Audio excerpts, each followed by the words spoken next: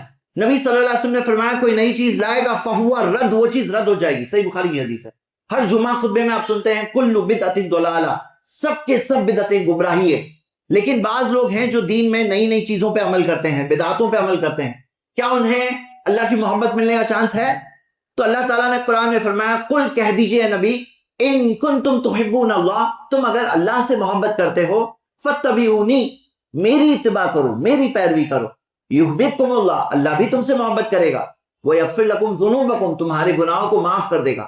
تو ہمیں محبت چاہیے تو کیا کرنا ہوگا؟ ہمیں نبی صلی اللہ علیہ وسلم کی اتباع کرنی ہوگی، پیروی کرنی ہوگی. میرے بھائیوں اپنا جائزہ لو، سب کے سب ہم اپنا جائزہ لیں. ہمیں محبت چاہیے اللہ کی تو ہمیں نبی کی پیروی کرنی ہوگی صلی اللہ علیہ وسلم. ہمیں اللہ کے رسول صلی اللہ علیہ وسلم کی سنتوں پر عمل کرنا ہوگا. اور بدعت کرنے والا نبی صلی اللہ علیہ وسلم کی سنت پہ عمل نہیں کر رہا ہے، وہ کسی اور کے طریقے پہ عمل کر رہا ہے. کیونکہ اگر نبی صلی اللہ علیہ وسلم کا طریقہ ہوتا تو وہ بدعت نہیں ہوتی، وہ بدعت ہے، نبی کا طریقہ نہیں ہے صلی اللہ علیہ وسلم. تو بدعتوں سے بچنا، ضعیف و موضوع حدیثوں سے بچنا، ثابت جو بات ہے نبی صلی اللہ علیہ وسلم سے، کیونکہ اللہ تعالیٰ نے فرمایا وَلَا تَقْفُ مَا لَيْسَ لَكَ بِهِ عِلْمٌ، اس چیز کے پیچھے مت چلو جس چیز کا تمہیں علم نہیں، جو تمہارے پاس کنفرم نہیں ہے، ثابت نہیں ہے، مت چلو اس کے پیچھے. تو ہم یہ دیکھتے ہیں ضعیف و موضوع حدیثوں پہ نہیں چلیں گے تو ہمیں اللہ کی محبت ملے گی. اسی طرح بعض لوگ کسی ایک امام، کسی ایک عالم سے اتنی محبت کرتے ہیں، اتنی نسبت ہو جاتی ہے، کہتے ہیں کہ ہم ان کی بات نہیں چھوڑیں گے. حالانکہ سارے امام جتنے بھی گزرے ہیں، جتنے بھی بڑے بڑے علماء گزرے ہیں، سب کے سب انسان تھے، ان سے کہیں بھول ہو سکتی ہے. تو ہم کہیں کوئی ثابت مسئلہ وہ بتا رہے ہیں، بالکل لیں گے، ان سے استفادہ کریں گے، بینیفٹ حاصل کریں گے. لیکن جہاں انسان ہونے کے ناطے ان سے بھول ہو جائے گی اور کوئی اور عالم کے پاس دلیل ہے تو ہم اللہ سے محبت کرتے ہیں تو ہم ایسا نہیں کر سکتے ہیں کہ ہم کسی عالم کی بات کو نہیں چھوڑیں گے، ہم ان کے ماننے والے ہم نہیں چھوڑیں گے. محبت چاہیے اللہ کی تو ہمیں نبی صلی اللہ علیہ وسلم کے فرمان کے اوپر کسی اور کی بات کو نہیں رکھنا چاہیے. اگر ہم ایسا کریں گے تو پھر ہم کیسے اللہ کی محبت کو پائیں گے؟ سمجھنا کیا ہے کہ نبی صلی اللہ علیہ وسلم کی ہم اتباع کر رہے ہیں، پیروی کر رہے ہیں، پیروی کرنے والا پیچھے چلتا ہے. اور کیا دیکھتے ہیں کہ کئی لوگوں کی زندگیوں میں ایسی حرام چیزیں ہیں اور ان کو پتا نہیں ہے کہ حرام.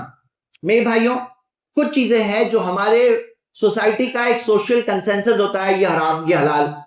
بھئی لوگوں میں کوئی چیز ہو سکتا ہے علم میں ہو، ایسا بھی ہو سکتا ہے لوگوں کے علم میں کوئی چیز نہیں ہو. سوسائٹی اوپینین سے حلال و حرام مت طے کرو، حلال و حرام قرآن و سنت سے طے کرو. کتنے سارے لوگ آج یہاں پر انڈیا میں سود کا کاروبار کرتے ہیں، کہتے ہیں انڈیا میں یہ غیر مسلم کر دیے، یہاں پہ سود کا کاروبار کر سکتے ہیں. ایسے بعض لوگ واضح طور پر کہتے ہیں، حالانکہ کس نے کہا کہ اب غیر مسلم کنٹری میں شراب پینا پھر جائز ہو جائے گا یا یہاں پہ پھر زنا جائز ہو جائے گا؟ بھئی سود حرام ہے، کہیں بھی رہو حرام ہے. کتنے سارے لوگ ہیں جو حرام چیزیں کر رہے ہیں اور اس لیے کر رہے ہیں کیونکہ ان کو ریئلی معلوم ہی نہیں ہے کہ حرام. تو یہ کیسے پتا چلے گا؟ اسی وجہ سے علم حاصل کرنا ضروری ہے.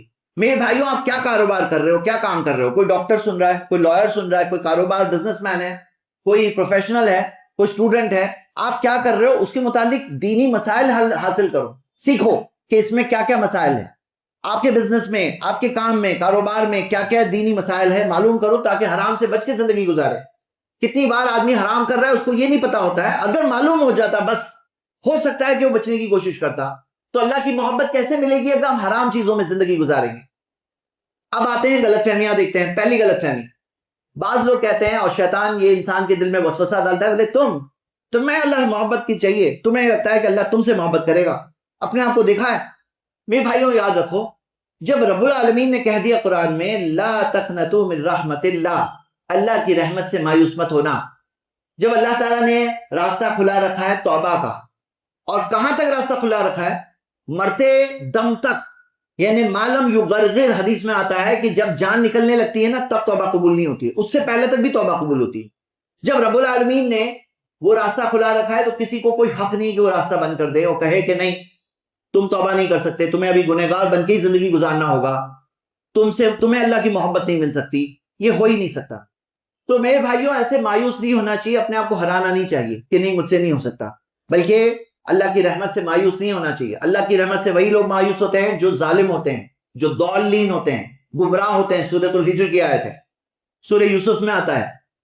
تو ہمیں اللہ تعالیٰ کی رحمت سے مایوس نہیں ہونا چاہیے، اللہ کی رحمت کی امید ہونی چاہیے. لیکن رحمت کی امید کا مطلب یہ نہیں کہ کچھ بھی کرو اللہ معاف کر دے گا. جیسے بعض لوگ اس میں اس طرح سے کرتے ہیں، سمجھتے ہیں کہ میں کچھ بھی کروں اللہ تو مہربان ہے. اللہ مہربان ہے، لیکن مہربانی کا تقاضا بھی ہے کہ اللہ کی رحمت تمہیں چاہیے تو اللہ تعالیٰ انہیں ہدایت دیتا ہے. یہدی الیہ من اناب، اللہ انہیں ہدایت دیتا ہے جو اللہ کی طرف پلٹتے ہیں. اللہ تعالیٰ انصاف بھی کرنے والا ہے، ظلم بھی نہیں کرنے والا ہے. رحمت کا مطلب یہ نہیں کہ اللہ تعالیٰ ظلم کرے. تو ایسی غلط فہمیوں کے شکار نہیں ہونا چاہیے کہ رحمت کا مطلب ہے میں کچھ بھی کروں اللہ معاف ہی کر دے گا.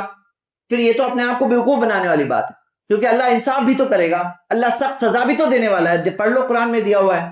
تو یہ بھی پتا ہونا چاہیے کہ اللہ کی رحمت مل سکتی ہے، لیکن ہم بھی تو رحمت کے لائق ہوں. توبہ کس کی قبول ہوتی ہے؟ جو سچ مچ اس گناہ کے راستے کو چھوڑتا ہے.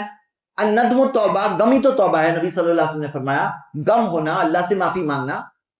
دوسری غلط فہمی اس کے متعلق، اللہ کی محبت کے متعلق یہ ہے کہ اللہ کی محبت اگر مل جائے تو آزمائش نہیں آئے گی، پھر مشکلیں نہیں آئے گی. یہ بالکل ہی بوگس بات ہے، غلط بات ہے. کیوں؟ کیونکہ دنیا کون سی جگہ ہے؟ یہ جنت ہے. یہ جنت ہے تو بات بولو آپ، تو آپ کی بات صحیح ہوگی. لیکن جب یہ جنت نہیں ہے، یہ امتحان کی جگہ ہے، اور یہاں پہ امتحان میں آزمائشیں آتی ہیں، اور جو پاس ہوں گے انہیں اونچے مقام ملیں گے. ان عظم الجزائی ما عظم البلائی، پیارے نبی صلی اللہ علیہ وسلم نے فرمایا بڑا بدلہ بڑی آزمائش کے بعد ملے گا. تو اللہ تعالیٰ اپنے لوگوں کو، بندوں کو ایمان کے مطابق آزماتا ہے. جس کا ایمان مضبوط ہوتا ہے اسے سخت آزمائش ملتی ہے، اور جس کا ایمان کمزور ہوتا ہے اسے اس مطابق آزمائش ملتی ہے. لیکن یہ جو بات میں نے آپ کو بتایا یہ آدھی بات ہے. آدھی بات یہ ہے کہ ایمان کے مطابق آزمائش آتی ہے. باقی دوسری آدھی بات یہ ہے کہ اللہ تعالیٰ جو لوگوں سے محبت کرتا ہے ان کو راستہ نکال کے دیتا ہے آزمائشوں میں. اللہ تعالیٰ نے فرمایا وَمَن يَتَوَكَّلْ عَلَى اللَّهِ فَهُوَ حَسْبُهُ، جو اللہ پہ بھروسہ کرتا ہے پھر اللہ اس کے لیے کافی ہے. وَمَن يَتَّقِ اللَّهَ، جو تقوی اختیار کرے يَجْعَلْ لَهُ مَخْرَجًا، اللہ اس کے لیے راستہ نکالتا ہے. وَيَرْزُقْهُ مِنْ حَيْثُ لَا يَحْتَسِبْ، وہاں سے رزق دیتا ہے جہاں سے سوچ بھی نہیں سکتے. تو آدھی بات یہ ہے کہ اللہ تعالیٰ نیک لوگوں کو بڑی آزمائشیں دیتا ہے.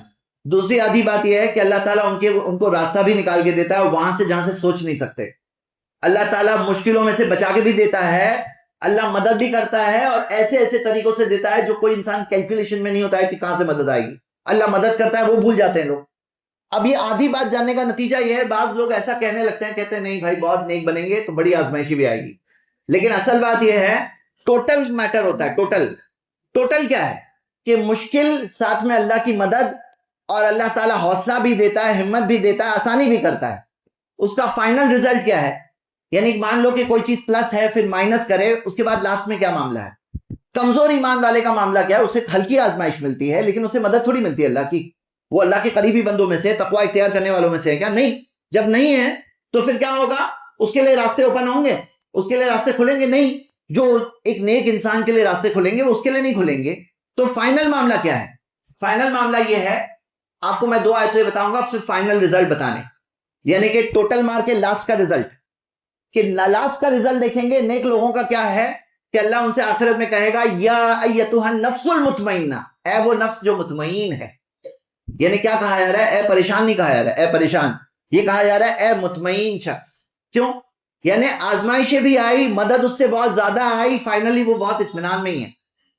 اور وہ شخص جو ایمان کمزور تھا، تھوڑا ایمان تھا، تھوڑی آزمائش آئی، اور اس کا معاملہ کیا ہے؟ اللہ تعالیٰ نے فرمایا من اعرض عن ذکری فإن له معیشۃ ضنکا، جو میری یاد سے منہ موڑے گا اسے بہت تنگ زندگی ملے گی. مطلب تنگ زندگی کس کو ملے گی؟ جو منہ موڑے گا، اللہ سے دور جائے گا. اللہ سے دور جا رہا ہے، مدد ملے گی نہیں، اسے تنگ زندگی ملے گی. یعنی یہ ہے پریشان اصل میں. تو یاد رکھیے پریشان ہونا الگ بات ہے اور پریشانی آنا الگ بات ہے. کتنے لوگ بہت بڑی بڑی پریشانیوں کے باوجود پریشان نہیں ہوں گے، اور جن کا ایمان کمزور ہوگا وہ ہلکی سی پریشانی میں بھی زیادہ پریشان ہوں گے. تو یہ کبھی مت کہنا کہ مجھے زیادہ ایمان نہیں چاہیے، کیونکہ چاہیے.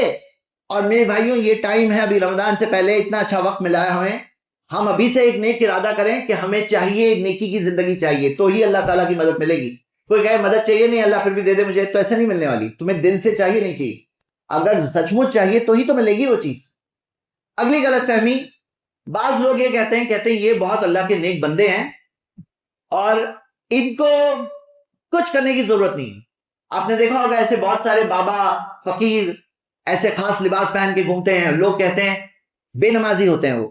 اکثر تقریباً بولے نہیں نہیں ان کے لیے نہیں، یہ تو اللہ کے بندے، اللہ ان سے محبت کرتا ہے، اس وجہ سے ان کے لیے وہ سب چیزیں نہیں، گندے رہیں گے، بابا سر پہ ہاتھ پھرا دو بچے کے، بچے کا نصیب بدل جائے گا۔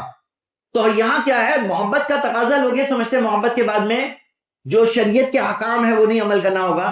یہ کیا بات ہے، کہاں سے آیا ہے؟ یہ بالکل بوگس اور غلط بات ہے۔ صحیح بات کیا ہے کہ جو اتباع کرتے ہیں، پیروی کرتے ہیں، انہیں اللہ کی محبت ملتی ہے، نبی صلی اللہ علیہ وسلم کی اتباع کرتے ہیں۔ قرآن میں دیا ہے، سورہ آل عمران کی سورہ 3 آیت نمبر 31 کھولیے پڑھیے کہ کل ان کنتم تحبون اللہ، کہو تم اللہ سے محبت کرتے ہو تو فاتبعونی، میری اتباع کرو، میری پیروی کرو۔ تو میرے بھائیوں یہ بھی غلط فہمی ہے اللہ کی محبت کے تعلق سے۔ ایک اور اگلی چیز، بعض لوگ یہ سمجھتے ہیں جو دوسرے مذہبوں سے متاثر ہوتے ہیں، دوسرے مذہبوں میں یہ ہوتا ہے کہ اوپر والے کے قریب آنا ہے تو سب چیز تیاگنا پڑے گا، چھوڑ دو سب چیز، زندگی چھوڑو، جاؤ جنگل میں رہو، الگ رہو، بیوی بچوں سے الگ رہو، کاروبار بزنس کر کے تمہیں اوپر والے کی محبت نہیں مل سکتی، سب چیز چھوڑ دو تو ہی مل سکتی۔ دین اسلام نے سکھایا نہیں، یہی رہو، کاروبار کرو، حلال روزی کماؤ، لیکن بیوی بچوں کے ساتھ رہو، لیکن اللہ کو مت بھولو، تربیت کرو ان کی، نیک راستہ بتاؤ، مطلب کہ جہاں رہ رہے ہو وہیں رہو، تم کچھ اور نہیں بننا ہے تمہیں اللہ کی محبت پانے کی وجہ سے، تمہیں سب چھوڑ کے نہیں چلے جانا ہے، یہیں رہو لیکن اپنے حقوق ادا کرو، فرائض پورے کرو، حرام سے بچو، نیک راستہ اختیار کرو، جنت پانے کا یہ طریقہ ہے۔ ہاں مال کو ذریعے کے طور پہ رکھو، مال سے محبت کرو گے، مال کو اپنا ماں باپ اور اپنا یہ گاڈ بناؤ گے، اپنا معبود بناؤ گے، جیسے نبی صلی اللہ علیہ وسلم نے کہا تئیس عبد الدینار و عبد الدرہم، ہلاکت ہے دینار کی غلام کی اور درہم کی غلام کی۔ مال ذریعہ ہے، ذریعے کے طور پہ رکھو، لیکن حلال مال کماؤ، اس سے اللہ کے راستے میں خرچ بھی کرو، اس سے اپنی جائز ضرورتیں بھی پوری کرو، لوگوں کی مدد بھی کرو۔ تو یعنی یہ سکھایا گیا، یہ دین اسلام کا بتایا ہوا کنسپٹ ہے اللہ کی محبت پانے کا۔ میرے بھائیوں یہ تمام باتیں صرف اس لیے آپ کے سامنے رکھی گئی تاکہ آپ کے سامنے ایک پہلے تو ایک گول ہو، اور میں آپ سب کو ابھاروں گا، ایک اچھا سا گول سیٹ کریے، پوری زندگی کا گول، صرف رمضان کے لیے نہیں، پوری زندگی کا، کہ آپ ان لوگوں میں سے بن جاؤ جن سے اللہ محبت کرتا ہے، جن کی اللہ خصوصی مدد کرتا ہے، جن کے لیے اللہ راستہ کھول کھول کے دیتا ہے، جن کے لیے اللہ تعالیٰ بہت بڑے اور بہترین انتظام آخرت میں اس نے کیا ہوا ہے، جو دنیا میں بھی ان کے لیے بھلائی ہے، آخرت میں بھی بھلائی ہے، ہر جگہ پہ خیر ہے ان کے لیے۔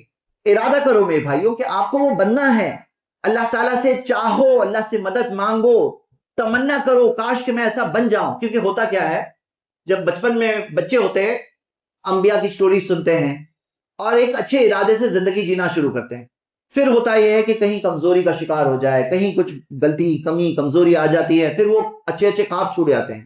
تو وہ چھوٹنا نہیں چاہیے، وہ اچھے اچھے خواب جو ایک انسان بناتا ہے نا کہ میں بہت ہی نیک بنوں، میں بہت ہی اچھا بنوں، میں نیک راستے پہ چلوں، میں جنت میں پہنچوں، جنت الفردوس پہنچوں، انبیاء کی کمپنی ملی، صالحین، شہداء، نیک لوگوں کے بیچ میں وہاں رہوں، ہمیشہ کی خوشی ملے مجھے، اللہ کے قریب کا مقام، اللہ تعالیٰ کے جنت، جو جنت کے اونچے مقام ہے نا اللہ تعالیٰ کے بھی اور قریب، تو مجھے وہ مقام چاہیے، وہ بہترین چیزیں چاہیے، گول لے کر آدمی زندگی میں نکلتا ہے۔ پھر کہیں کمزور پڑ جاتا ہے تو کمزور مت پڑو میرے بھائی، اللہ سے مدد مانگو، اللہ سے معافی مانگو، ایک اچھا ارادہ کرو۔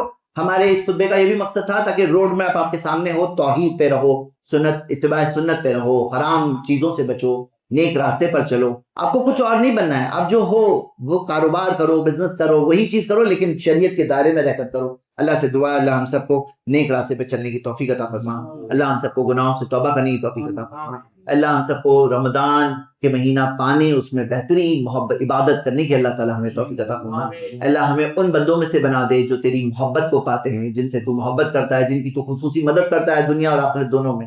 اقول قولی ھذا واستغفر اللہ لی ولکم ولسائر المسلمین من کل ذنب واستغفروا انہ هو الغفور الرحیم۔